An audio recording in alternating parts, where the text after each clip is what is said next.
नमस्ते to all. कैसे हैं आप सब? खुश हैं, बढ़िया है, हेल्दी है। खुश रहिएगा, हेल्दी रहिएगा और अपने टारगेट पे फोकस रखिएगा, क्योंकि आपका जो एग्ज़ाम्स है अभी कंपटीशन लेवल के जो टीचिंग से रिलेटेड एग्ज़ाम दे रहे हैं, तो अब वैकेंसियाँ जो चांसेस हैं कि अब कई सारी वैकेंसियाँ इससे जुड़ी हुई आएंगी अब आगे। तो अपनी तैयारी को इस तरह से रखिएगा कि आप जो कोई भी एग्ज़ाम दे वो उसमें सक्सेस मिल ही जाए इस बार, क्योंकि इस बार वैकेंसी आकर फिर 3-4 साल तक कोई उम्मीद नहीं की जाएगी कि टीचिंग से रिलेटेड वैकेंसी जल्दी से आ जाए। तो यही मौका, लास्ट मौका समझकर अपनी तैयारी रखिएगा पूरी एकदम अच्छे से कि हाँ इस बार हमें जॉब लेनी ही है।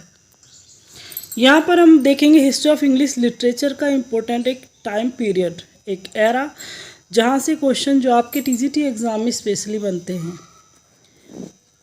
तो कुछ टॉपिक्स देख लेते हैं, उस एरा को देख लेते हैं ताकि आपके लिए एक हेल्पफुल चीज़ है, काफ़ी है, शॉर्ट में है, नोट के अकॉर्डिंग आपके सही है। आप नोट्स बनाकर चलिएगा।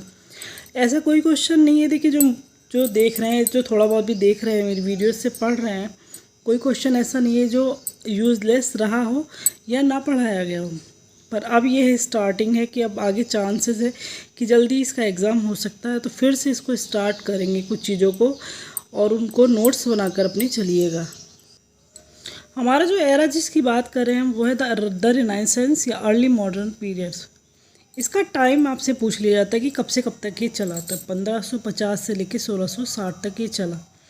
यहाँ पर जो रिनाइसेंस था ये एक आर्टिस्टिक मूवमेंट था इंग्लैंड में, कल्चरल एंड आर्टिस्टिक मूवमेंट था। यहाँ पर पोइट्री में अचीवमेंट ज़्यादा मिले, क्योंकि आप देखेंगे कि विलियम शेक्सपियर इसी एरा से थे, या चौसर, जो यूनिवर्सिटी विट्स थे वो सब इसमें ही थे और ज़्यादातर ये सब पोइट थे।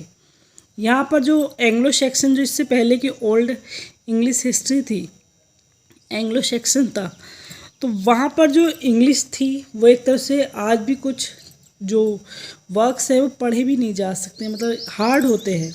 यहाँ पर रिनाइसेंस में क्या हुआ कि इन्होंने पोइट्री को एक तो पढ़ने लायक, समझने लायक किया और एक पोइट्री में एक अचीवमेंट लिया, मूवमेंट ये लेकर आए और यहीं से स्टार्ट हुई एक जो कहते हैं लिखने की, लेखन की, जिसने इंग्लिश ऑथर जो ये रहे हैं सबको एक कहते हैं एक सक्सेस दी, लिखने में भी, लेखन में भी। यहाँ पर आपके लिए फिर इम्पोर्टेंट क्या है कि इस पीरियड को जो डिवाइड किया गया, पार्ट्स में डिवाइड किया गया, 3 पार्ट्स में, क्योंकि काफ़ी लंबा चला और 3 पार्ट्स में इसलिए किया गया कि जैसे द एलिजाबेथन एज पीरियड इसका फर्स्ट पार्ट माना जाता है ही। इसमें जो ऑथर थे उनकी सोच, उनकी पोइट्री, उनकी लैंग्वेज अलग थी। फिर दूसरे पार्ट में जो है वो अलग सोच वाले थे, फिर तीसरे पार्ट में जो है वो अलग सोच वाले थे, और अलग तरह से जब डिवाइडेड होते गए तो पोइट्री को डिवाइड, इस एरा को डिवाइड कर दिया गया ताकि इजी पड़े समझना और पढ़ना। और कंपटीशन लेवल के जो एग्ज़ाम दे रहे हैं उनके लिए हार्ड कर दिया गया कि थोड़ा मुश्किल हो गया, 3 पार्ट कर दिए, सीधे सीधे एक ही एरा में आ जाते तो आसान होता पढ़ना समझना। नाउ जो द एलिजाबेथन एज पीरियड जो था वो क्वीन एलिजाबेथ जो फर्स्ट थी, उनके जो राज्य उन्होंने किया था, रेन जो उन्होंने किया था, उसके नाम पर ये रखा हुआ है। ये जो चला है वो 1558 से 1603 तक ये चला। टाइम पीरियड सन, ये जो सन होते हैं ये आपके लिए इम्पोर्टेंट है। फिर इससे रिलेटेड जो ऑथर्स रहे हैं, sir Philip Sidney, Christopher Marlowe, Edmund Spenser, William Shakespeare तो आपके सिलेबस में है ही, और विलियम शेक्सपियर से आप मानकर भी नहीं चले तो 15 से 20 क्वेश्चन कम से कम आपके एग्ज़ाम में आसानी से आ जाते हैं। तो विलियम शेक्सपियर को बहुत अच्छे से बारीकी से पढ़ना होगा आपको। बेन जॉनसन कंटेम्प्रेरी माने ही जाते हैं और बेन जॉनसन विलियम शेक्सपियर को बहुत एडमायर भी करते थे। यूनिवर्सिटी बिट्स पे सबसे ज़्यादा क्वेश्चन आता है, मतलब बार बार क्वेश्चन आता है, यूनिवर्सिटी बिट्स पूछ लिए जाते हैं कौन कौन से हैं या कौन सा नहीं है, ऑप्शन आपको दे दिए जाते हैं कि यूनिवर्सिटी बिट्स से है कौन कौन। Christopher Marlowe, Robert Greene, John Lyly, George Peele, Thomas Nashe, Thomas Lodge, Thomas Kyd. यहाँ पर ये कुछ वीडियो आप डिस्क्रिप्शन बॉक्स में भी देख सकते हैं, वहाँ पर इनसे रिलेटेड जो वीडियोस आपको मिलती रहेंगी। तो यहाँ से एक क्वेश्चन जो है सबसे ज़्यादा बनता है। फिर एलिजाबेथन एज का ऑथर पूछ लिया जाता है आपसे कि मान लो नाम दे दे, क्रिस्टोफर मार्लो जो है कौन से एरा के ऑथर हैं। तो एलिजाबेथन एज के, या फिर आपको एलिजाबेथन एज ना देकर द रिनाइसेंस भी दे सकते हैं वो आप, ये नहीं कि एलिजाबेथन ही देंगे, रिनाइसेंस एज भी दे सकते हैं। तो इस तरह से तैयार करके चलिएगा इन सारे ऑथर्स को आप आसानी से पहचान सकें कि किस एज के ये ऑथर्स हैं। कोई से भी ऑथर का नाम आ सकता है, बेन जॉनसन का भी आ सकता है, और यूनिवर्सिटी बिट्स में तो ज़्यादातर एक क्वेश्चन आता ही है, तो इसको तो बिल्कुल पक्के से अच्छे से याद आप करेंगे। दूसरा time the Jacobean age period, इसके भी ऑथर पूछ लिए जाते हैं कि आपको जैसे ये ऑथर हैं कि इनमें से पूछ लेंगे कि ऑथर जो हैं कौन से एरा के हैं। हालांकि टीजीटी में इसका जो है कम पूछा जाता है, क्योंकि टीजीटी में आपके जो 4 ऑथर हैं उनमें से यहाँ पर किसी का नाम नहीं है। एक फ्रांसिस बेकन पे क्वेश्चन बन सकता है यहाँ से अगर बना तो, लेकिन अदरवाइज ज़्यादा यहाँ तक क्वेश्चन नहीं बनता है। फिर भी इसका टाइम पीरियड आप याद रखेंगे, 1603 से 1625 तक ये चला। It was the period in English and Scottish history that coincides with the rain of James 6 of Scotland. तो यहाँ पर जो जेम्स 6 थे स्कॉटलैंड के, उनके राज्य पे चला। पहला कौन सा? एलिजाबेथ जो फर्स्ट थी उन पर। ये किस पर? जो जेम्स 6 थे स्कॉटलैंड के, उनके राज्य पर आधारित किया, जब उन्होंने राज्य किया। तो इतना ज़्यादा यहाँ से इम्पोर्टेंट जो है नहीं होता।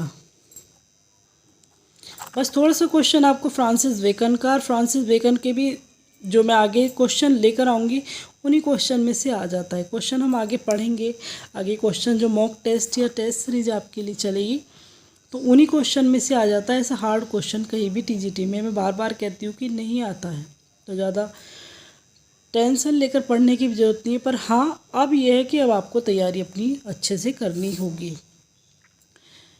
मेजर ऑथर इसके Francis Bacon, John Donne, John Fletcher, John Websters and George Chapman. George Chapman पे भी रेयरली क्वेश्चन बनता है, पर वो पीजीटी में ज़्यादा जाता है। टीजीटी के लिए इतना सोचने वाली बात नहीं होती है, होता है भी है तो एक आध क्वेश्चन होता है, वही हमारे क्वेश्चन सीरीज में आ जाएगा।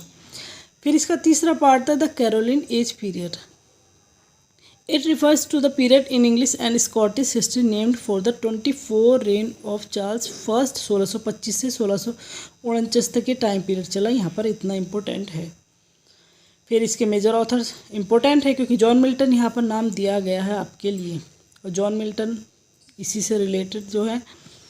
अब जॉन मिल्टन को चाहे रिनाइसेंस में पूछ ले, चाहे कैरोलिन एज में पूछ ले, या फिर जॉन मिल्टन की अपनी भी एज के अपने नाम से भी एज आ जाता है। पर हाँ, यहाँ पर एक क्वेश्चन जो है पूछा जा सकता है आपसे।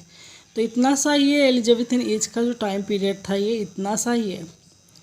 इससे अलावा अगर आप क्वेश्चन देखेंगे, जैसे डॉक्टर रंजीत सिंह का प्रैक्टिस सेट में देखते हैं, तो उसमें हर एरा को बहुत बारीकी से क्वेश्चन दिए गए हैं, बहुत ज़्यादा बारीकी से एक एक पॉइंट उन्होंने पूछ रखा है।